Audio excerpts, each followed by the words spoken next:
Olá pessoal e sejam bem-vindos a mais um relatório dos Agentes do Drama. Eu sou, como quase sempre, o Pedro e tenho, como habitualmente comigo, a Cláudia. Olá. E a Raquel.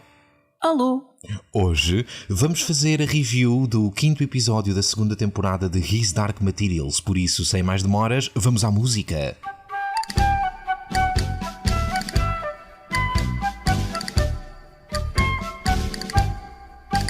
Eu não sei quanto a vocês, mas da minha parte acho que a série se redimiu absolutamente em relação àquilo que tinha acontecido na semana passada.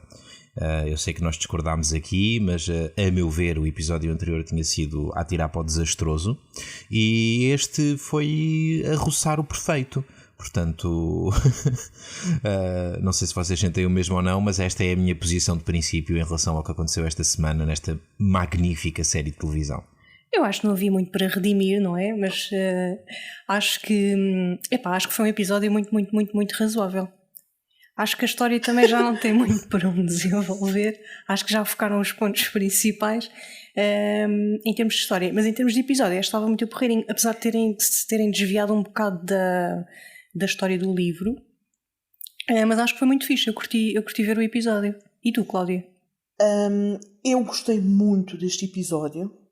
Não acho que seja uma redenção, porque eu não achei que o último fosse assim tão mau. Mas acho que foi um muito bom episódio. Como tu dizes, eles desviaram-se um bocadinho, e por um bocadinho estamos a ser super simpáticas, da história do livro. Este episódio foi, a história principal, o que está a acontecer, a ação principal de eles vão lá buscar o heliómetro, acontece. Tudo o resto foi por imaginação do argumento da série. No entanto, este episódio foi tão bom, que eu estava aqui, nos primeiros episódios eu estava farta de pensar como é que eles iam encaixar a história toda em 7 episódios. Nós descobrimos como é que eles o fizeram, encaixaram-na toda no 4 e depois efetivamente sobrou-lhes espaço para fazer coisas maravilhosas, como este episódio, que não fazendo parte dos livros e não sendo sequer conteúdo absolutamente importante para o desenvolvimento da história, foi um episódio fantástico para a série que estamos a ver, para os tempos que correm, para nós comentarmos aqui para um monte de coisas. Acho, no entanto, que, para começar, acho que não foi uma redenção porque eu gostei muito do outro. No entanto, as críticas que eu fiz ao outro, acho que eles podiam ter aproveitado este, porque nós criticámos muito o episódio anterior, o 4, porque tinha para aí 7 storylines diferentes a acontecer no mesmo episódio. Neste, tiveste 3, que 2 deles intercalaram-se. Porque tiveste a Senhora Coulter e o Boreal, tiveste a Mary Malone, que por momentos encontra-se ali com a Senhora Coulter, mas muito pouco, e tiveste a Lara e o Will, que cruzam com a Senhora Coulter e o Boreal. Mais nada. E tiveste os cardeais. Tiveste os padres. Tiveste os padres, E ainda introduziram um bocadinho da história do miúdo, e que fico está-me a falhar o nome do... O Túlio. Sim. Voltam a introduzi-lo momentaneamente. Mas eu achei que, apesar de tudo, tinham tido margem para se calhar pôr aqui uma outra cena que no último episódio ficaram mesmo... É tipo comer aquela sobremesa extra depois de um almoço do qual já ficaste cheio. E que neste, se calhar, ainda cabia, estás a ver? Sim. É só isso que eu acho. Tipo, acho que no último episódio foi tipo uma almoçarada em que tu chegaste ao fim e ainda conseguiste meter para dentro 2 fatias daquele bolo muito bom. Bolas, estás com fominha. Vocês é preço por ter cão e preço por não terem. Não dá. Não, neste episódio ninguém ficou com fome. Mas podiam ter posto mais qualquer coisita. Mas se tivesse a sobremesa neste, é do género de pensares, se eu não tivesse comido o resto do bolo ontem, tinha agora para hoje e não ficava mal disposto com comida a mais. Pronto. Isto é uma questão de meio termo, não é? Tipo, puseram demais no outro, podiam ter posto um bocadinho nada demais neste. Eu não senti falta. Eu não senti falta. Eu acho é que estes 2 de seguida fez-me pensar, tipo, porquê? Porquê é que não empurraram 1 ou 2 cenas para aqui? Eu só, analisando só este episódio, eu não senti falta. Analisando os 2 de seguida, acho que fazia um flow, se calhar, mais corrido se não tivéssemos enfardado tanto no 4. Contudo, não consigo lembrar-me de uma cena ou um bloco de cenas neste episódio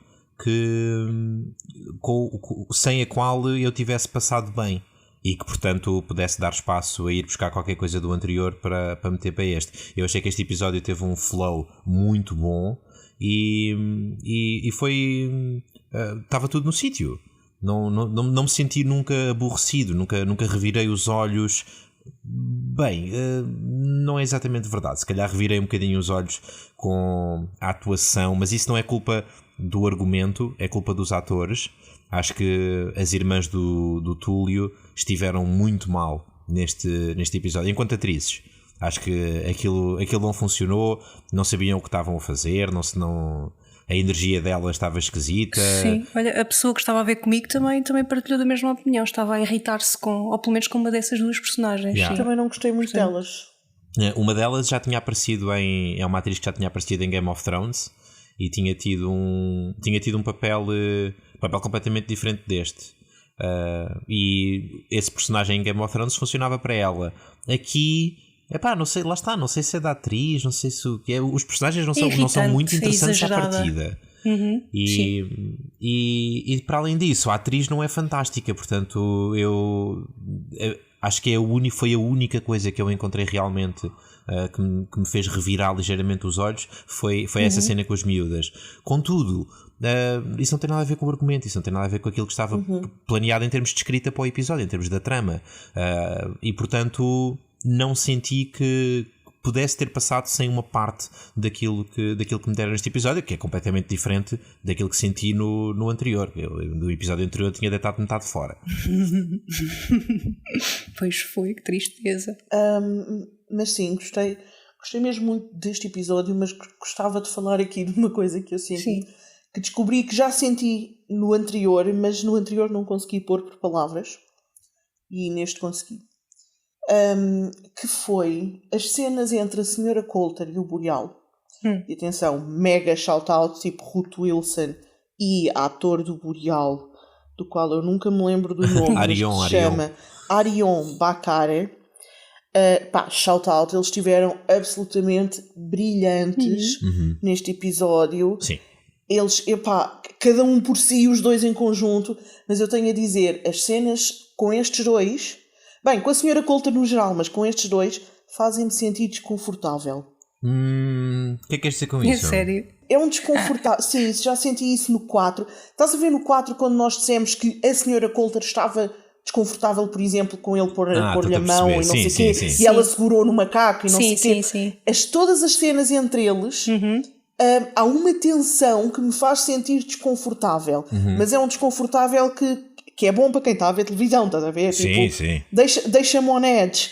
Mas lá está, acho que todas as cenas são tão tensas que é tipo que a pessoa até fica incomodada, sabes? Yeah. Tipo, o incómodo chega cá, a este lado da televisão, a tensão chega cá. É tipo... Eu acho que isso acontece porque eles têm uma relação de tentativa de dominância sobre o outro, e em que, portanto, há ali uma espécie de competição para ver quem é que domina o outro, e nunca há empates. Ou seja, tu estás sempre numa situação em que ou a Sra. Coulter está super desconfortável porque o Boreal se está claramente a impor perante ela, muitas vezes com nuances sexuais, e isso é claro que deixa o personagem desconfortável e depois deixa-te a ti desconfortável enquanto espectadora. Mas depois, volta e meia, viram a coisa e de repente é a Sra. Coulter que ainda há 10 minutos antes estava numa posição, não de vítima, mas numa posição de... perto de agredida, dominada, sim, e que de repente vira a coisa e é ela que se está a insinuar e é ela que está a fazer uso dos inuendos e daquela maneira dengosa de falar com ele, que claramente está a tentar puxar por certos sentimentos no Boreal que ela não tem intenção nenhuma de ver concretizados. Sim, é só uma tentativa de manipulação. De sim, portanto, muitas palavras para eles estão mutuamente a tentar seduzir-se e nunca nenhum dos outros, nunca o outro quer. e isso é desconfortável, porque essa tentativa de sedução nunca acontece ao mesmo tempo, de parte a parte, e portanto é natural que haja esse desconforto. Eu acho que esse desconforto não te chegaria se eles não fossem tão bons atores, especialmente a Ruth Wilson.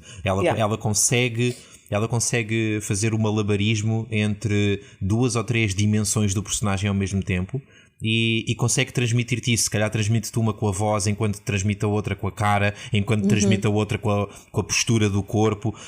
Mas ela é realmente uma atriz brilhante e acho que está a agarrar este personagem. Muito bem, sim. Sim, eu nem me lembro quem é que fazia de Sra. Coulter no filme.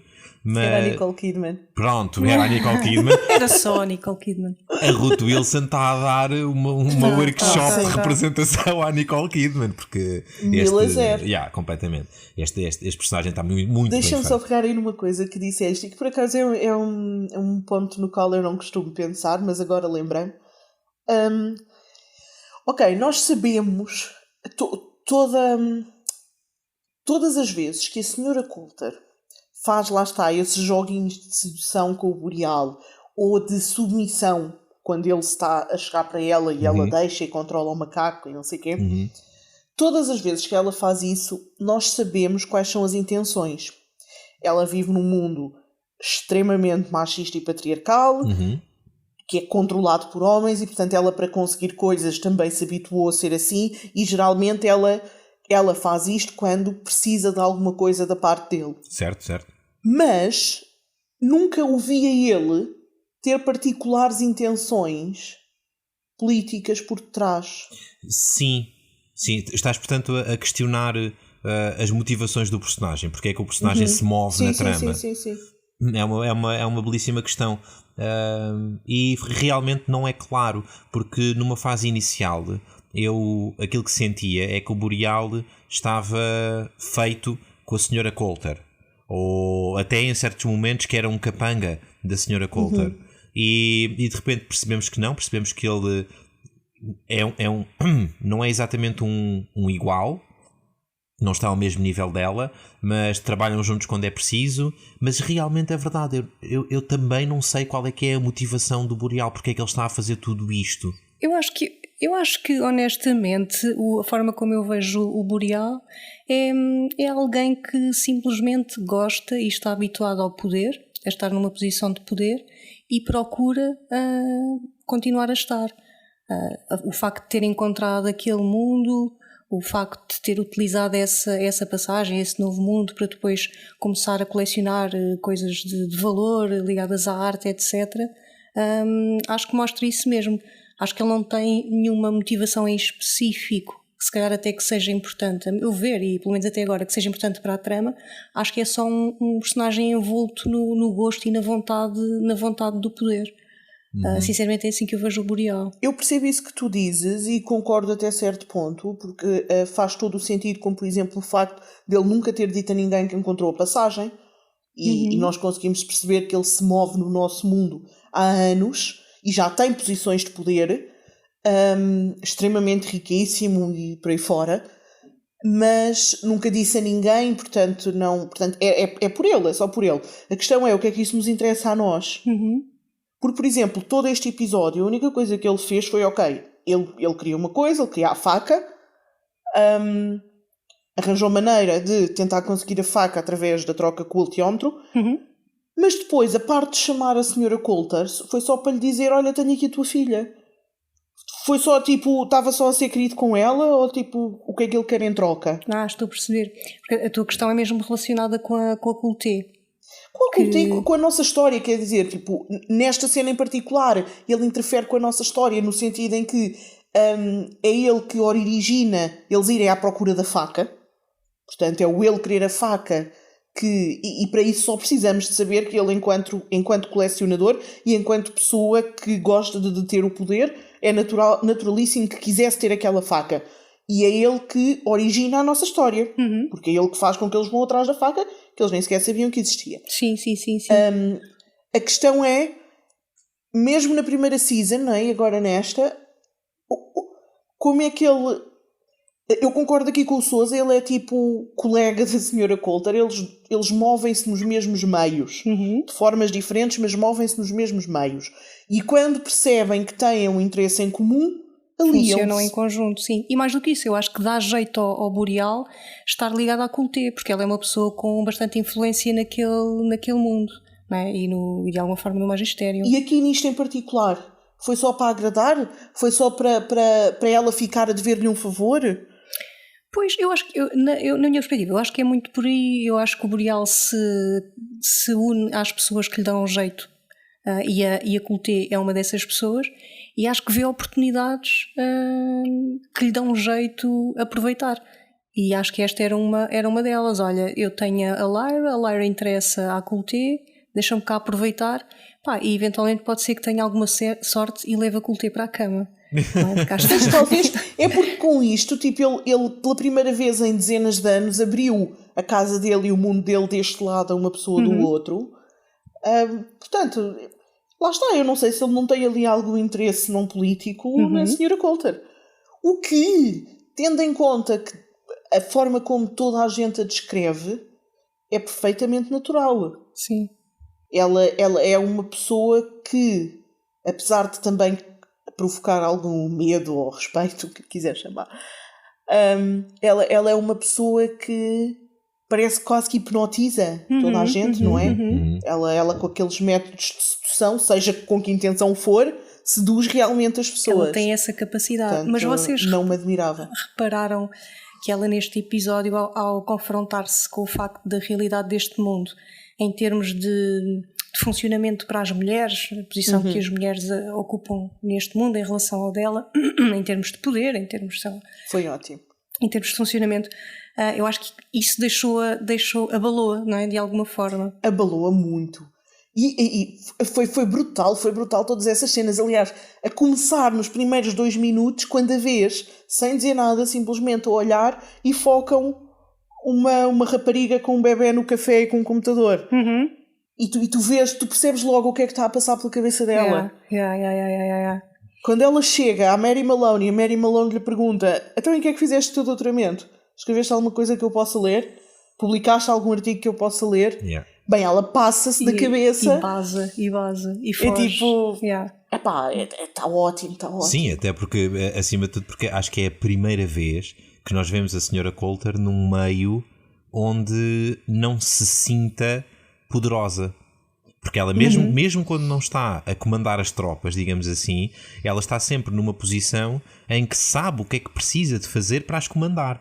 Portanto, ela, mesmo que não esteja no topo, está agarrada à escada que a conduz ao topo. E, portanto, é só uma questão de tempo até trepá-la. Ela tem sempre um plano, ela tem sempre uma visão clara e sabe sempre como se mover, sabe sempre como lidar com os contratempos e os obstáculos. E, de repente, neste episódio, tens uma senhora Coulter vazia, completamente perdida, solitária, num mundo que não compreende, e isso traz ao de cima muitas coisas, incluindo aquela sensação de que quem é que eu podia ter sido. A injustiça da realidade, da vida. Tu nasces, mal comparado, se tu nasces numa família que não tem possibilidades, que não te abre portas, que não tem 3 apelidos, um deles estrangeiro, que é cá em Portugal é o clássico caminho para o sucesso.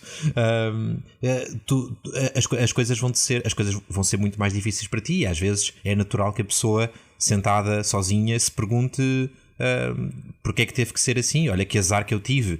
Isto é o equivalente para ela, com a diferença de que não estamos a falar de uma família com 3 apelidos e um deles estrangeiro, mas sim todo um outro mundo. É tipo, por que raio é que eu tive que nascer num mundo onde, por mais que eu tentasse, nunca iria conseguir nem metade, com todo o meu esforço, nem metade, nem 1/10, nem 1/100 daquilo que eu aqui neste poderia ter conseguido, se calhar ter tido a sorte de cá ter nascido. E o embate do peso dessa realidade de que tu podes acreditar muito no teu sucesso individual e na capacidade do teu trabalho e de ires longe e tudo mais, mas que a sorte é também um fator, e que se não a tens, isso complica-te muito a vida. Exatamente. E é tipo, e quando isso te bate de repente, no caso dela, com a dimensão do mundo inteiro, É duríssimo, e ela conseguiu transmitir isso. E essas cenas foram fabulosas. As cenas em que ela se sente fraca, em que ela se sente perdida. Adorei ver isso no personagem, porque foi uma dimensão nova, e que não veio contradizer nada do personagem. Veio só. Sim, é muito consistente, é muito coerente. Fundamentar-nos um bocado a faceta dela. Deixa-me só dizer o seguinte, que também achei imensa piada a forma como o Boreal resume tudo isto, que é, ela pergunta-lhe como é que tu vês a situação entre mim e o Asriel, e ele diz-lhe, sim, o Asriel seduziu-te e tu tornaste-te numa viúva tipo abandonada, ficou coisa do género, né? Portanto, ela, isto não foi nada do que aconteceu provavelmente, mas retirou-lhe completamente o poder, tipo, tu és uma mulher, portanto foste seduzida e foste abandonada pela tua criança. E é brutal a resposta dela, porque ela declara bastante bem o que é que está a acontecer, e ela diz-lhe basicamente, dude, tu não entendes nada, tu não sabes nada sobre o que é ser uma mulher, portanto cala essa boca, porque eu nem sequer estou a falar dele, eu estou a falar de mim. Ouve-me, ouve a minha voz. E a forma como ele depois descreve as mulheres do mundo do Will, que são umas arrogantes, não simpatizo nada com elas, são umas arrogantes. Sim, eu ia pegar por aí. Acho que essa parte em que, quando ela pergunta qualquer coisa sobre, tipo, já viste o que é que as mulheres podem fazer aqui, e ele se refere a isso mesmo, são umas arrogantes, tipo, porque têm poder e têm possibilidades. Mas mais do que isso, eu achei respondendo ao Sousa, acho que mais do que tu pensares no e se eu tivesse nascido noutro mundo, isto é uma coisa que nunca lhe passou pela cabeça. Portanto, ela não sabia da existência desta realidade. E, portanto,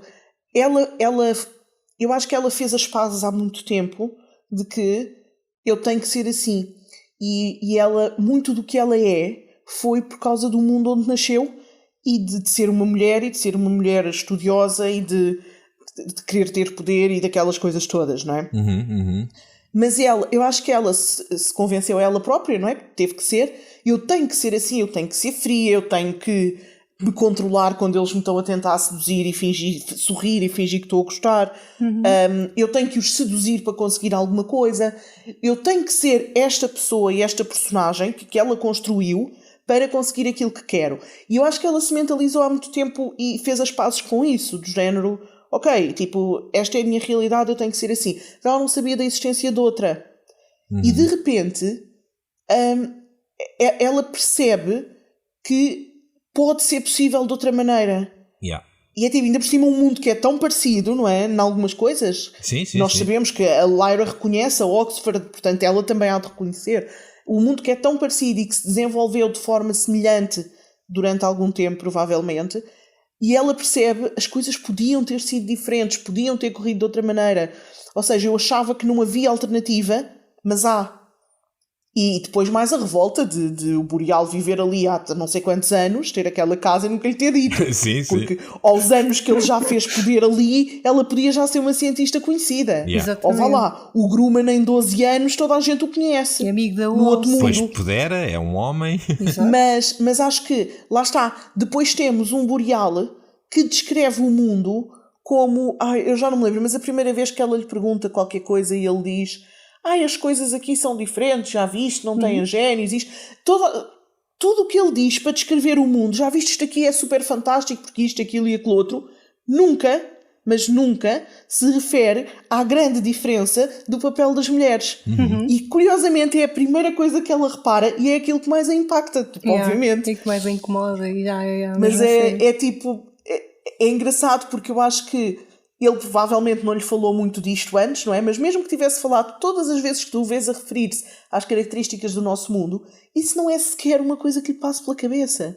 Pois. Porque ele também é filho do mundo dele, não é? Exatamente, está habituado a essas regras do jogo. É isso, às vezes é difícil tu veres mais do que aquilo que a tua vista alcança, e as tuas opiniões são, acima de tudo, fruto da tua experiência e da tua vivência. Se ele vem de uma situação de poder e de dominância patriarcal do mundo dele, E depois chega aqui e isso não é relevante para ele, porque ele consegue manter o status quo, ele consegue exatamente o mesmo que conseguiria do outro lado, ou aquilo que não conseguiria do outro lado e consegue neste, não tem nada a ver com o género, tem a ver se calhar com a fraca influência da fé e das estruturas religiosas neste mundo, que se calhar no outro eram impeditivas para a vida que ele queria ter e para as coisas que queria fazer. Quando ele diz, eles aqui quase não têm igrejas, são uns descrentes e não sei o quê. Sim, trocaram a fé pelo consumismo. Sim, e é brutal que aparentemente, para começar, não é um ponto relevante para ele o papel das mulheres, mas quando ela lhe pergunta diretamente, portanto, para ele a diferença até é um aspecto negativo. Elas aqui são umas arrogantes, com a mania que se podem meter no mundo dos homens. Claro.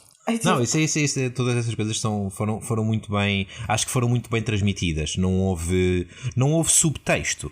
Essas ideias fizeram parte da ideia principal que estava a ser passada neste episódio, e acho que aí tiveram muito bem, fizeram-no bem, os atores fizeram-no bem, os diálogos foram bem escritos, e gostei depois, para lá disso, gostei da forma como, entretanto, a Coulter tenta reagir. E acho que mais uma vez foi bastante coerente e consistente com o personagem dela, a ideia de ok, então pronto, então eu agora estou num mundo completamente diferente do meu, e onde as mulheres se podem mover de outra maneira. Eu preciso de saber mais sobre isto, eu quero saber mais sobre esta pessoa com quem a minha filha esteve a conversar. Não é nada por causa daquela história que ela diz, que quer saber que ideias é que essa cientista esteve a meter-lhe na cabeça. Não é nada disso, isso é conversa para enganar o Boreal. Mas a solução que ela encontra é deixar para trás, e eu acho que essa metáfora está lá, e se calhar essa já é um bocadinho mais subtexto, é deixar para trás, trancado, o demon dela. Sim, o demon dela, uma certa parte dela que a recorda de que ela não é dali, de que ela é de um mundo com regras diferentes e de um mundo que a maltratou e que lhe colocou tantos obstáculos e tantas dificuldades que aqui ela não teria que ter. E então também acho convenhamos, tu vis alguém no meio de Oxford a passear com um macaco pela mão, não dá jeito, mas também ela refere-se a isso como controle, não é? Eu acho que ela se refere isso ao Boreal. Eu nunca conheci outra mulher que conseguisse ter autocontrole ou capacidade de controle ou qualquer coisa assim do género. O que é engraçado, porque traz uma resposta a uma pergunta que tínhamos levantado nos relatórios da primeira temporada do afastamento. Sim, porque é que a Coulter em particular conseguia fazer aquilo. Se ela seria, por exemplo, como as bruxas. Foi uma pergunta que nós fizemos aqui. Pois foi. E que ela neste episódio ecoa de alguma maneira. Quando diz precisamente isso, tipo, então e as bruxas? As bruxas não conseguem, pronto, então, portanto já há precedente, portanto não questiones, pensa só que aquilo que eu estou a fazer é um nível muito elevado de autocontrolo. Eu não fiquei convencido, eu ainda não estou convencido que não há qualquer coisa ali no passado dela que explica porque é que ela se consegue afastar do macaco. Eu ia perguntar, o fandom está louco com esse diálogo em particular, e acho que há tipo duas fações. Hashtag a senhora Coulter é uma bruxa. Okay. Ou não. Gostava de saber a vossa opinião. Eu acho que ela é uma exploradora, gosta de ir ao fundo das questões, e ela, estou a dizer isto até pelo que ela disse depois alguns no episódio sobre... o Boreal estava a dizer que não podes ir até ali, este mundo, por causa dos espectros e porque eles são perigosos, etc. E ela diz, não, tudo o que nós conhecemos conseguimos controlar. Dá a ideia de que ela gosta de ir a fundo nas coisas, é uma pessoa tipo... Mas ela já está a pensar mais à frente. Quem? A senhora Coulter. Porque aí ela sabe... Ela sabe o que é que... Ela já tem uma ideia do que é que se calhar pode experimentar. Eu tenho uma teoria para apresentar. Porquê? Porque essa fala em que o Boreal lhe diz... Estão a conversar sobre os demons e o afastarem-se e não sei o quê, e ela diz essa cena de se conseguir controlar. Tu consegues controlar tudo aquilo que conheces. Eu acho que essa conversa rima com uma que eles têm no final do episódio acerca da natureza de Chitagaz.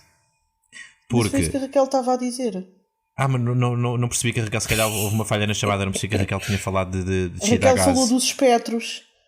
Disse, fez a comparação quando ela falou dos espectros e disse que...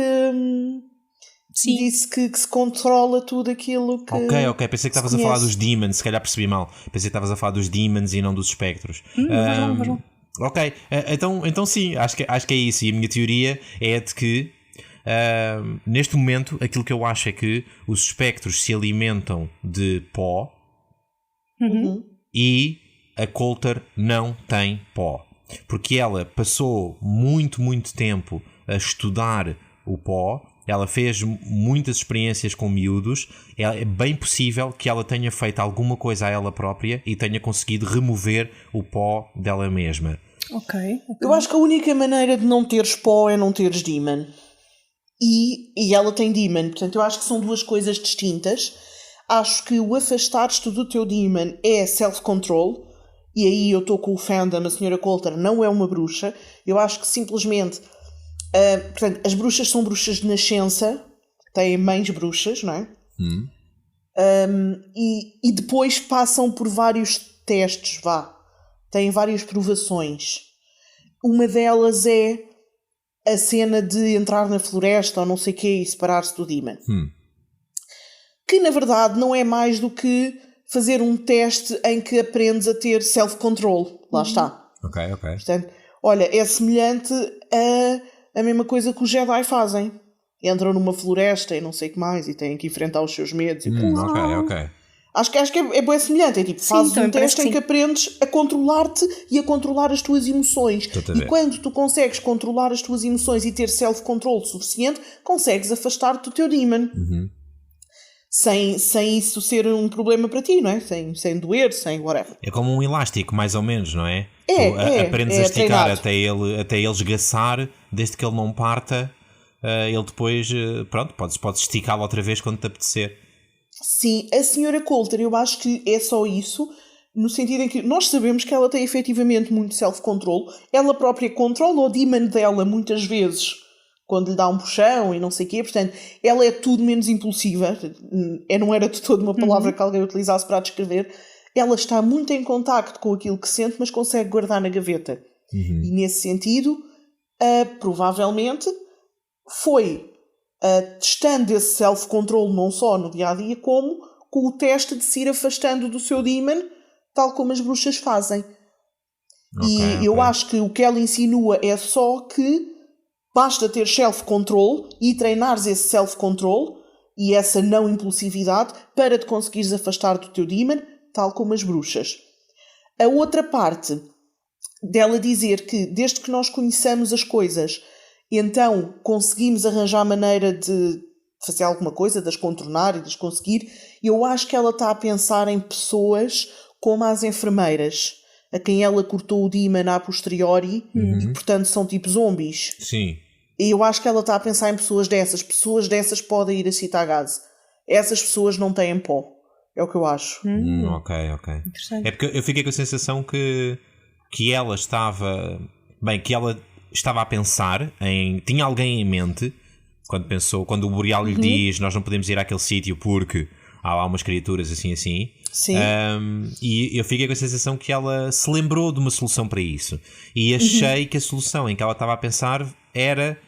olha, eu posso. Tu não sabes, mas eu posso. Porque eu estou suficientemente desligada do meu demon e a razão pela qual estou desligada do meu demon é porque eu não tenho pó. Portanto, eu consigo ir porque eu já me livrei do pó na minha existência e, portanto, eu não sou apetitosa para os espectros. Não, eu acho que ela tem pó, sim, o conseguir afastar-se do demon não lhe tira o pó, ou seja, ela tem na mesma well de ligação, simplesmente o conseguiu esticar. Sim, mas a questão, já agora, é, ao contrário das bruxas e de toda a gente no mundo da Lyra, sejam pessoas que conseguem separar-se do demon, sejam pessoas que não conseguem, é que todos eles falam e comunicam, e tu nunca ouves o Rei do Macaco falar. Eu acho isso tão creepy. O macaco cujo nome aprendemos neste episódio. Que é o... foi? Não Sim. Eu tenho ideia de vocês terem comentado na primeira temporada que nunca sabíamos o nome do macaco. Do macaco. E eu estava muito entretido a ver His Dark Materials com as legendas postas, e a dado momento, eu ouço sempre que posso com as legendas para surdos, e portanto aparece nas legendas a dizer ele treme, uma coisa assim do género. Quando está lá preso no quarto e ela deixa o Demon preso no quarto e vai à vida dela. E pensei, lá está, estão a dizer ele treme porque ninguém sabe o nome do macaco. Portanto, confirma-se aquilo que as meninas tinham dito no relatório. Bem, passados uns minutos, descrevem uma cena muito parecida. Agora uma coisa do género, ele grita, só que em vez de ele, aparece o nome dele. E o nome dele é Ozymandias. Ozymandias é muito bom. Tem ar de Ozymandias. Ozymando ou Ozymandia. É uma coisa assim do género. O que é. Olha, nas legendas da HBO isso não apareceu. Pois não, eu também vi pela HBO e não apareceu. Ou então apareceu e eu não vi. Se calhar não deram por isso. Não, porque não aparecem, não são as dos surdos. Ok. Então é por isso. Porque, efetivamente o nome nunca é dito. Mas achei curioso porque eu tinha a mesma ideia de vocês terem comentado que nunca se sabia. Que o Pullman nunca tinha escrito o nome dele em lado nenhum. Estás a ver? Que eu me lembro, nos livros não. E eu acho que não, mas pode ter escrito até na nova trilogia. Ok. Por algum motivo ele já teria ido buscar. Ok. Ou sabes que houve outros livros entre a primeira trilogia e a segunda. Tipo contos e cenas assim, não é? Sim, é umas histórias mais pequenas. O Lyra's Oxford. Não sabia. Os outros, sim. São 2 ou 3. Mas são coisitas mais pequenas. Pode alguma vez ter-se referido aí, não sei. É possível, sim. Olha, mas já que falamos de diferenças entre os livros e a série, vocês começaram por se queixar que este episódio tinha sido muito diferente, e eu gostava de saber que diferenças foram essas, se conseguirem fazer uma listinha, exato. Se conseguirem fazer é mais ao contrário, foi o que eu disse no início, Sousa. Então, nos livros, efetivamente, a Lara e o Will abrem janelas e vão se aproximando e medindo as distâncias, de maneira a tentar abrir uma janela no escritório do Boreal para ir buscar o ultiómetro. Ok? A ideia é roubar o ultiómetro e vir-se embora. Quando eles estão a fazer isso, a senhora Coulter está em casa do Boreal. Isso são factos que acontecem no livro. Tudo o resto não acontece. Pronto, é basicamente isto. Ela nunca se encontrou com a Coulter. Desculpa, a Coulter nunca se encontrou com a Mary Malone. Ok. Sim, a Mary Malone nunca se encontrou com a Sra. Coulter. Sim. Lyra vê a Sra. Coulter, mas a Sra. Coulter nem sequer chega a ver a Lyra, embora perceba que ela deve estar ali. O café com o familiar da Mary Malone com a sua familiar também não? Ou o chá, o que é que Sim, isso não. Não, essa a última parte da Mary Malone ir à tenda, mesmo o finalzinho do episódio. Sim. Portanto, a última parte em que ela fala com a caverna. Sim. A caverna lhe diz, vai a este sítio. Isso acontece. A única diferença é que a caverna diz-lhe, destrói o equipamento. E aqui dá uma de self-destroy. O Sousa já se vai passar. Imaginei. Não, imaginei que sim. Quando vi a máquina a destruir-se sozinha, pensei mesmo, isto não deve estar na história original. Não. Na história original a máquina diz à Mary Malone, destrói o equipamento e ela parte umas coisas e pega fogo a outras. Okay. E vai à tenda. A única diferença é que quando vai à tenda ela forjou um cartão, tipo o cartão dela do laboratório, mas com o nome do amigo do Oliver Payne, nos livros. E aqui ela simplesmente, para enganar o guarda, faz aquela historieta, fingir que conhece o Charles, coisa, e ele acha que ela é a Sra. Coulter. Pronto. Essa é a única diferença. De resto, essa cena está fidedigna, mas tudo o resto não acontece. E acho que é só no último capítulo, não é? Que ela entra na tenda, ou não? Não é bem no último capítulo, é o último capítulo dela. Sim. Portanto, agora não podemos falar mais dela. No livro original, portanto, no segundo volume da trilogia original, nós chegamos a saber para onde é que a Mary Malone foi. Nós percebemos, tu percebes que ela vai para Cittàgazze. Ok. Só pela simples razão de que é no Jardim Botânico. Tu sabes qual é a janela que está ali dentro da tenda. Ok. E a máquina, o computador diz-lhe, vai, engana o guarda, passa, os espectros não te vão atacar. Ok. Estás protegida. Ela não sabe o que é que são os espectros, mas nós sabemos. E portanto percebes que ela vai para Chitagase. Ok. Mas de resto não vês mais nada. Só vês que ela vê a passagem, passa. Acho que descrevem tipo lá a praia e o mundo, como eles descrevem sempre que alguém passa. E pronto, e depois não se tem mais nada. Vocês viram, claro que viram. Ela é identificada como a serpente. Ui. A serpente, que já tinha aparecido a imagem, da qual já tinha aparecido a imagem no computador uma vez. E agora ela é identificada como a serpente. Qual é que é a simbologia da serpente na história bíblica original? Não é trazer consciência, não é trazer consciência, é tipo... É a tentação, não é? É a tentação, exatamente, é enganar... Exatamente, sim. Ok. Acho que sim. Mas é a tentação como? Há uma coisa estranha, porque tem a ver com a maçã, não é? Sim. Na Bíblia. Sim, Deus põe a árvore do conhecimento do bem e do mal, Exato. mesmo no meio do jardim do Éden, e diz a Adão e Eva que eles podem comer de todas as árvores, menos daquela. E eles acedem e respeitam e não estão interessados naquela árvore. Até que um dia aparece a serpente e pronto, e seduz, convence, tenta primeiro Eva a provar da árvore do conhecimento do bem e do mal, e depois não tenho a certeza se é a Eva sozinha que dá a maçã ao Adão ou se é por conselho da serpente dar-lhe a maçã. Não me lembro. Mas acho que a ideia é esta, portanto, a serpente é quem... Não é quem provoca, mas é um bocadinho o catalisador daquilo que acaba depois por ser a queda do paraíso, não é? Portanto, ela de alguma forma, pelo que se percebe, há de tentar o Will e a Lyra. Bem, se for a mesma ideia da mesma serpente, exato. Sim. Não sabemos se é, claro. Embora pareça ser, porque ela depois está a ler uma Bíblia lá em casa antes da irmã chegar. E já na primeira temporada tinhas tido uma cena em que a Lyra está a falar com o bibliotecário do Colégio de Jordan.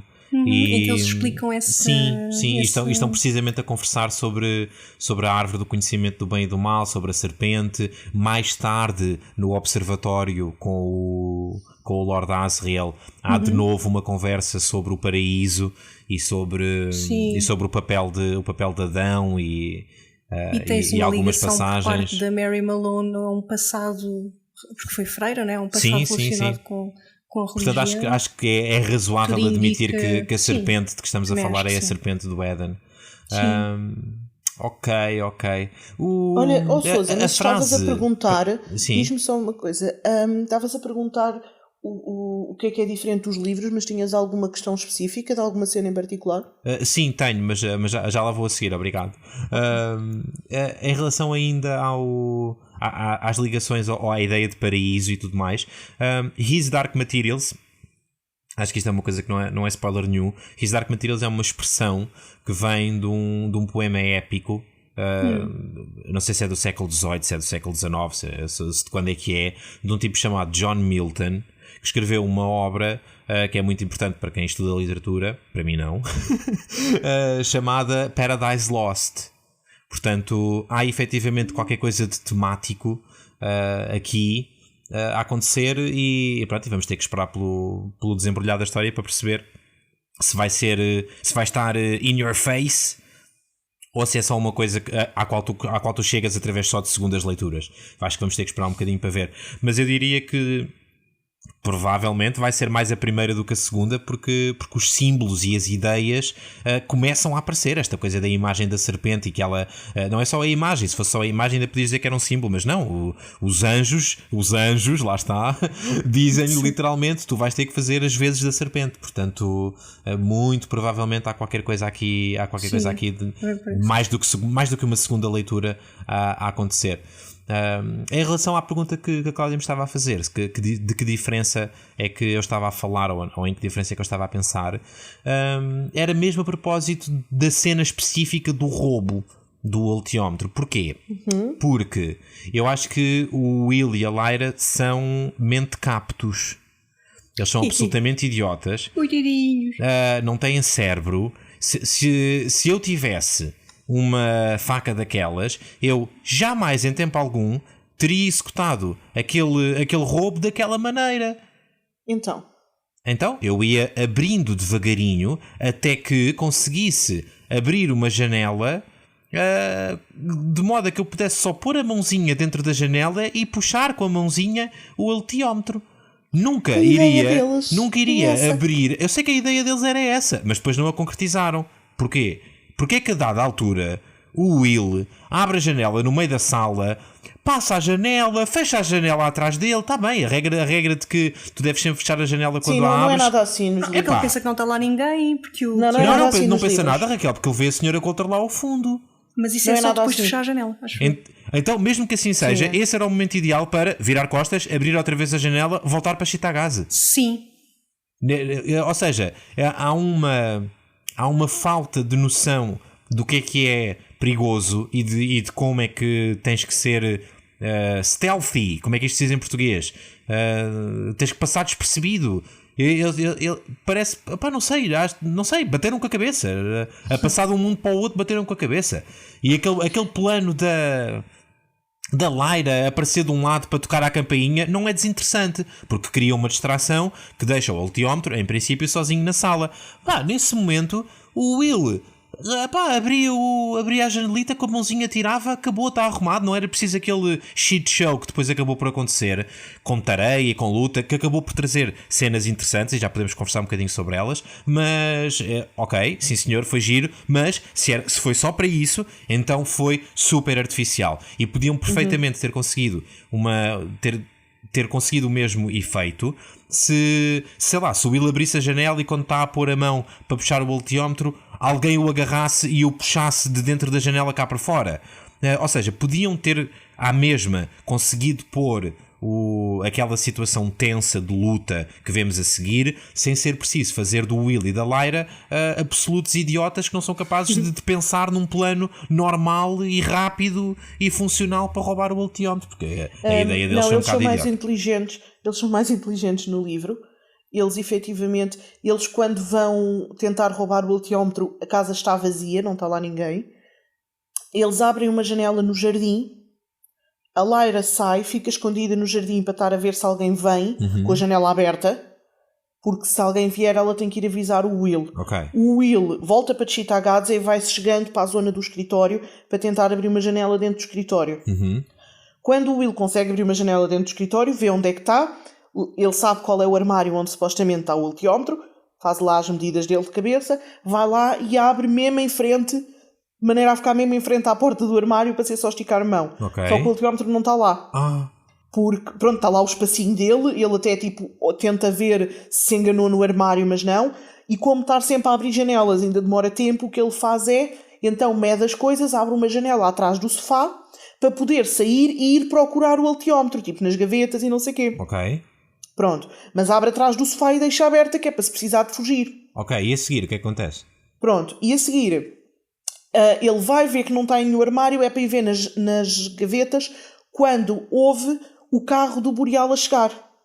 Ao mesmo tempo, já a Lyra viu o carro a chegar, viu que vinha o Boreal e viu que vinha acompanhado, e já tinha passado pela janela para ir à outra janela ter com o Will e dizer-lhe, olha que eles estão a chegar. Pronto. Quando a Lyra lhe vai dizer, já o Will está escondido atrás do sofá porque já ouviu vozes. Entretanto, toda a conversa do Boreal e da Sra. Coulter, o Will está atrás do sofá, com a janela aberta e a Lyra do outro lado, que até há uma cena em que a Lyra ata-lhe as ligaduras com ele com a mão de fora da janela. E eles estão lá e ouvem a conversa toda do Boreal e da Sra. Coulter, e às tantas, eles estão de costas ou não sei o quê, o altímetro está em cima do sofá, porque o Boreal tinha-o trazido com ele, e o Will vai esticar a mão para apanhar o altímetro, e quando faz isso o macaco salta em cima dele e apanha-lhe a mão. Pronto. E aí gera-se um bocadinho uma luta, porque ele ainda está atrás do sofá, né? E eles veem-no, mas depois ele lá se consegue, ele vai com a faca, quase que mata o macaco, mas vai com a faca para o macaco e às tantas consegue soltar-se, passa, o macaco ainda põe a mão para o outro lado, mas ele consegue fechar a janela e eles fogem. Pronto, é só isto. É só completamente diferente. Portanto, a única coisa que ele não consegue prever é que ele vê a sombra do macaco mas não está à espera que depois o macaco lhe vá saltar em cima quando eles estão de costas e ele vai só mesmo puxar o altiómetro para ele. Portanto, é a única coisa que ele não prevê e que gera ali um ligeiro contratempo, vá. Ok. De resto, corre tudo pelo melhor. Pois, lá está, estás a ver. Acho essa cena podia ter sido, mesmo do ponto de vista televisivo, podia ter funcionado à mesma, porque era tensa e com suspense e tudo mais, mas pronto, mas não fazia dos personagens tão burros como me parece que fez neste episódio. E desculpa, só há uma parte, quando eu disse eles estão de costas, ele vai roubar o altiómetro, não é eles estão de costas, é efetivamente a Lyra que vai criar uma distração, mas o que ela faz é vai ao jardim, volta para a janela do jardim e manda umas pedras para a janela. Ok. Que é o suficiente para, tipo, estão a mandar-nos pedras para a janela, não é? Eles saem do escritório para ir ver o que é que se passa, só que o macaco ficou lá. Ok. Apesar de tudo, é uma daquelas situações em que, ficou diferente do que estava planeado originalmente, e isso, pronto, é um custo, mas o benefício, se calhar o benefício compensou, porque permitiu-nos ter uma cena, já me dizem o que é que acharam disso, mas eu gostei muito da cena em que a Lyra se passa e vai até ao limite de um tipo de pessoa que não é a Lyra, a que estamos habituados, e portanto roça ali um futuro possível para o personagem que achei interessante. Porque uma coisa é tu teres uma heroína com a sua moralidade muito bem definida, sempre do início ao fim, e isso, quando isso acontece, pode ser pode ser pouco realista, porque perante os desafios que te são apresentados, tu às vezes exploras mentalmente certas soluções, mesmo que essas não sejam aquelas que tu estás habituado a fazer, e portanto de repente que a Lyra, numa situação muito, muito edgy, depois daquilo tudo que já viveu, depois do que já perdeu, depois de já ter visto os seus adversários a fazerem coisas muito cruéis e erradas, é natural que ela pense, ok, então e se eu a matasse? O Asriel matou o Roger, ela fez atrocidades aos meus amigos lá os filhos dos ciganos e aquelas crianças todas perdidas na estação de Bolvangar. Portanto, se calhar ela até merece, não é? Deixa-se consumir pela raiva, mas eu por acaso não vi a situação assim. Eu vi mais, a Lyra tem 31 mil razões para que lhe surja uma raiva do caraças em relação à mãe, e acho que a diferença é que antigamente ela era se calhar menos madura, mais novinha, e não tinha coragem para enfrentar a mãe, e aqui tu vês uma miúda um bocadinho mais crescida, com mais experiência, que já consegue encontrar-se numa posição, sentir que está numa posição em que consegue enfrentar a mãe. E ela fala demonstrando poder e demonstrando, eu hoje estou a dizer a palavra poder muitas vezes. Sim. Não, mas esse é um ângulo muito interessante, e acho que sim, isso também lá estava. Eu acho que é uma mistura das duas coisas. Eu concordo com a Raquel na parte das intenções. Acho que a forma como a Lyra o fez foi precisamente a roçar, não só numa Lyra que nós não tínhamos visto, mas numa Lyra que ela não quer ser. Exato. Foi atacar a mãe através do Pan, o Pan atacar o macaco, exatamente da mesma maneira como a mãe atacou ela. Sim, na primeira season. Foi aquele atiçar do Demon para cima do outro Demon, ao ponto de deixar a pessoa sem conseguir reagir. Não, e ela chega, é verdade, tem razão, ela chega a comentar depois com o Will mais tarde que está com medo de se tornar uma pessoa que não se quer tornar, ou não quer ser igual aos pais. Isso é verdade, e ele até lhe responde que sim, mas não deixes de preocupar contigo, tens que ser quem tu és.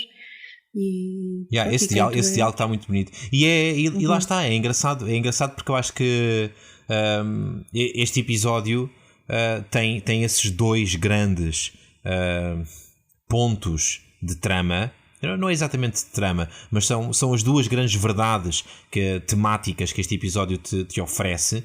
São essa ideia de que tu às vezes te perdes um bocadinho dentro de ti a pensar na pessoa que podias ter sido, de um lado com a Coulter a dar corpo a essa ideia, e depois do outro lado que tu às vezes também te perdes um bocadinho dentro de ti com medo da pessoa que podes vir a ser.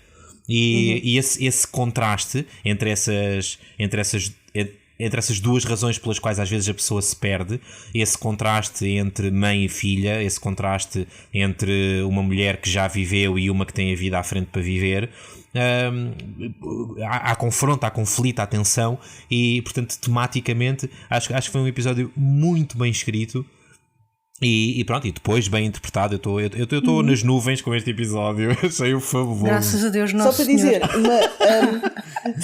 temos a comparação entre essas duas mulheres e por um lado a vida que uma podia ter tido, por outro lado a vida que uma tem medo, ou a tipo de pessoa que ela tem medo de ser. E agora, dando um bocadinho de razão à senhora Coulter, duas mulheres que em certas coisas são efetivamente muito parecidas. Pois são. E que felizmente estão a ter um início de vida muito diferente, porque efetivamente eu não sei o que é que a Lyra seria se viesse a crescer no mundo dela normal, sem esta aventura pelo meio. Porque a Lyra é efetivamente também uma pessoa muito inteligente, é efetivamente uma pessoa que consegue seduzir e que consegue com as palavras encantar fazer os outros, com que os outros se mexam à volta dela para aquilo que ela quer. Ela é muito parecida com a mãe em algumas coisas. E efetivamente nós não sabemos não sabemos que tipo de pessoa a Lyra não seria. Portanto, eu acho que a senhora Coulter foi muito vítima das circunstâncias em que nasceu, em que cresceu, do mundo em que estava, e depois dessa situação quando foi mãe solteira. Mãe solteira, ela não era solteira, mas a filha não era do marido, portanto, sim. Com um filho bastardo. Ela foi muito vítima dessas circunstâncias e nós não sabemos se a Lyra, com a personalidade da Lyra, tivesse tido o mesmo caminho e as mesmas experiências de vida que a senhora Coulter teve, para onde é que tinha virado.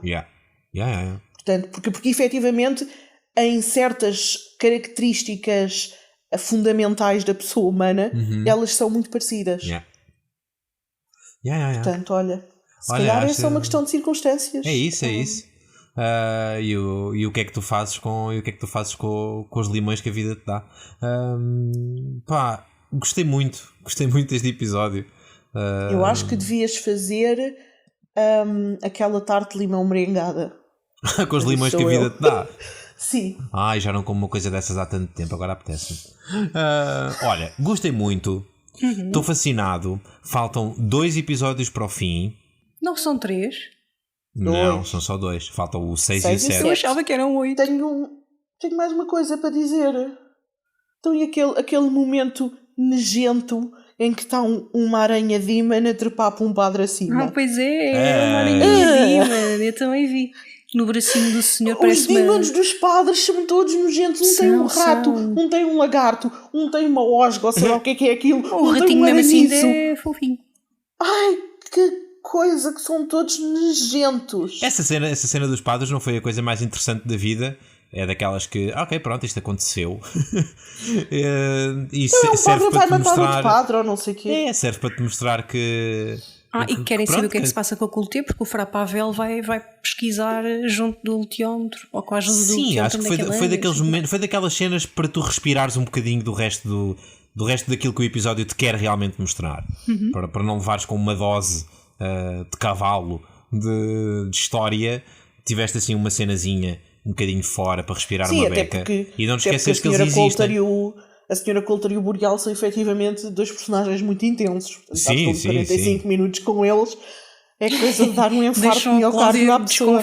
Desconfortável. Não, porque eles são intensos. As cenas com eles são muito intensas. Olha, fiz aqui uma pequena pesquisa há pouco. É tão competente a nossa Cláudia. Nunca nos livros o macaco tem nome. Ok. Mas Ozymandias. Deram-lhe o nome de Ozymandias na adaptação para rádio. Uau! Porque tinham que se referir a ele de alguma maneira, provavelmente. Pois, faz sentido. Que não só o Golden Monkey. Eu estou a ter um déjà vu. Eu espero que nós já não tenhamos tido esta conversa. Porque eu estou tão a ter um déjà vu. Não, eu nunca tinha ouvido Ozymandias na vida. Ozymandias é muito bom.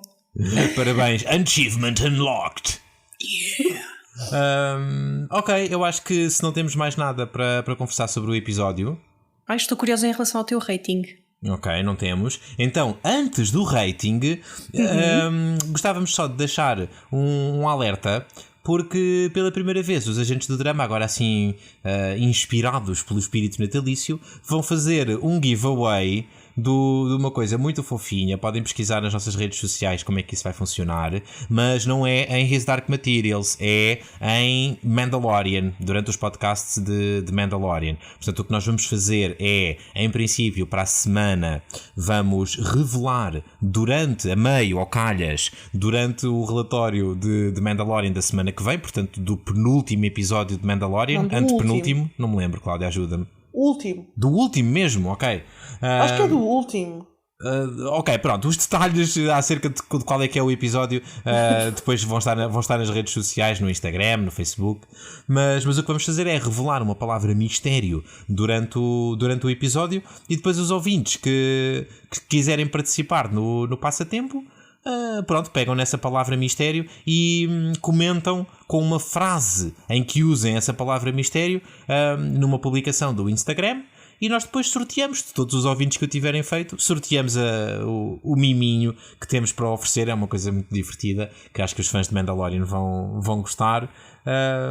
Mas pronto, não queríamos deixar de dar aquele shout-out já neste relatório, como isto está para acontecer em breve. Se ainda não estão a ouvir os relatórios de Mandalorian, vão ouvir, porque vale a pena. E se não estão a ver a série, eu vou roubar o presentinho do Mandalorian. Não vais nada roubar. Vou, é espetacular, eu vou querer pois para mim. É muito fofinho. Vou roubar, vai desaparecer, e quando a pessoa ganhar vocês não vão ter nada para enviar. Pronto, está feito o shout-out. Estão avisados os ouvintes acerca do giveaway, e portanto podemos então sim ir ao rating, por todas as razões e mais algumas. Já falei sobre elas. Houve realmente um momento que me deixou de nariz torcido. Aquela cena com as miúdas e com o zombie do Júlio. Não, do Túlio. Você embirrou com o Túlio. Aquilo não me diz grande coisa já à partida, ainda para mais mal representado. E achei que a cena das janelas podia ter sido melhor executada no assalto à casa do Boreal. Achei aquilo um bocadinho artificial. Acho que consigo perceber porque é que o fizeram, mas são essencialmente as únicas duas coisas de negativo que eu tenho a apontar a este episódio. O resto não foi só neutro. O resto do episódio foi realmente muito, muito bom. Muito melhor do que é a média desta série, que já por si só é uma coisa boa. E portanto eu vou dar 9.5 a este episódio. Acho que foi perto de perfeito, e portanto acho que merece um 9.5. Ok, então agora sou eu a dar o rating. Eu estou aqui entre o 9 e o 9,5. Ai, que malucos! Eu estou a pensar a dar um 9, só porque eu tenho bué fé no Jack Thorne e portanto tenho esperança. Ainda faltam 2 episódios, portanto ainda quero um melhor que este. Ok. Não sei se tenho muita sorte, porque eu sei o que é que falta contar da história, mas ainda assim eu vou dar um 9 a este. Estou com vontade de chorar que nem um bebê aos gritos. Porquê? Então. Vocês são uns exageradões. Isto não valeu 9 nem 9.5, é um bocado isso, ainda faltam 2 episódios. Valeu 9. Eu dei 8,5 ao último e este claramente foi melhor. Olha, eu dou um 8. Dou um 8 porque é isso, ainda falta algum tempo para terminar. Também espero que ainda apareça qualquer coisa melhor e mais entusiasmante. Não sei. Vocês põem-se com fé. Em vez de darem as pontuações por aquilo que os episódios valem, põem-se a dar as pontuações tendo em conta as expectativas de cenas que ainda não aconteceram, e depois vão acabar com os ratings todos trocados.